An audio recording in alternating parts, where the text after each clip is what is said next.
Living life, everyday, late at night, not okay.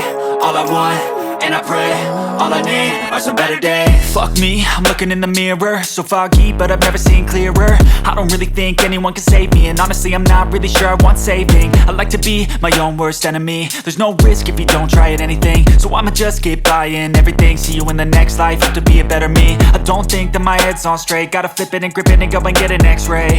What's wrong with me? I just feel weight pushing on my chest and it squeezes till I suffocate. Better change my mindset, meditate. It's pretty cool that I'm alive and have better days. I could walk, see, hear, I should celebrate. Think I could change my mind, maybe elevate.